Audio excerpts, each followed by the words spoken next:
अस्ति मैले तिमीलाई अझ चेक गर्दै थिएँ, तिमीलाई अझ च्यानल, अनि यसो हेर्दाखेरि भिडियो नबनाएको मैले 4 महिना भइसकेको छ। अस्तिदेखि के भिडियो बनाउने भनेर सोचिराखेको थिएँ मैले, अनि एकजना सब्स्क्राइबरले अलि रमाइलो भिडियो पनि बनाउनु न भन्नुभएको थियो। मैले उहाँको नाम चाहिँ ठ्याक्क बिर्सेँ अहिले। र आज मेरो दिमागमा एउटा सायरी फुरेको छ, त्यही तपाईहरुसँग शेयर गर्छु। सायरी यस्तो छ: नै मखन की मनु त क्वें जुई। क्वें अर्थात हड्डी भन्न खोजेको, दुब्लाएर हड्डी हुन्छ भन्न खोजेको हो। नै मखन की मनु त क्वें जुई। त्यसपछि छन् त लुमन की जी वें जुई। कस्तो लाग्यो सायरी भन्नु होला। तपाईलाई पनि कोही मान्छे मन परेको छ भने तपाईले पनि यो भन्न सक्नुहुन्छ।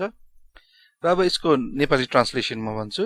नै मखन की भन्नाले खान पाएन भने, मनु त अर्थात मान्छेहरू, मनु भन्नाले मान्छे भयो, मनु त भन्नाले मान्छेहरू, क्वें भन्नाले हड्डी, हड्डीलाई हामीले क्वें भन्छौँ।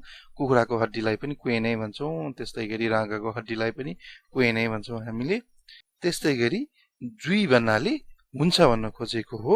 यस्तो हुन्छ भन्न खोजेको, हड्डी हुन्छ अथवा भोलि अब यस्तो हुन्छ उस्तो हुन्छ भन्न खोजेको, हुन्छ भन्न खोजेको हो।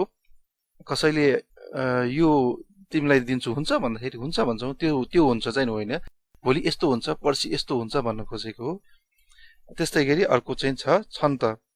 छन् त भन्नाले तिमीलाई, लुमन की अर्थात सम्झ्यो भने, छन् त लुमन की अर्थात तिमीलाई सम्झ्यो भने, जी अर्थात म भइहाल्यो, वें भन्नाले पागल, वें जुई अर्थात पागल हुन्छ।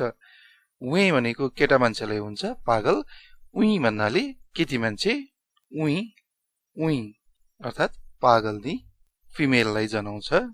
अब फर इक्जाम्पल तपाईँ केटी मान्छे हुनुहुन्छ र तपाईले आफ्नो बोयफ्रेन्डलाई अथवा आफ्नो हबीलाई, आफ्नो हस्बेन्डलाई भन्नु पर्यो भने तपाईले यसरी भन्न सक्नुहुन्छ: नै मखन की मनु त क्वें जुई, छन् त लुमन की जी उई जुई। त्यस्तै गरी छन् त को सट्टा अलिकति रेस्पेक्ट दिएर भन्न चाहनुहुन्छ भने छिट भन्न सक्नुहुन्छ। यसरी छि त, छिट, छिट अर्थात हजुरलाई अथवा तपाईलाई भन्न खोजेको हो। छिट लुमन की, छन्दको सट्टा छिट राख्न सक्नुहुन्छ। आजको लागि भिडियो यति नै। तपाईलाई भिडियो कस्तो लाग्यो आजको भिडियो कमेन्ट गर्नुहोला। पछि पनि मेरो दिमागमा केही रमाइलो कमेडी कुराहरू अथवा केही सायरी फुर्यो भने म तपाईहरुसँग शेयर गर्नेछु। Thank you. शुभ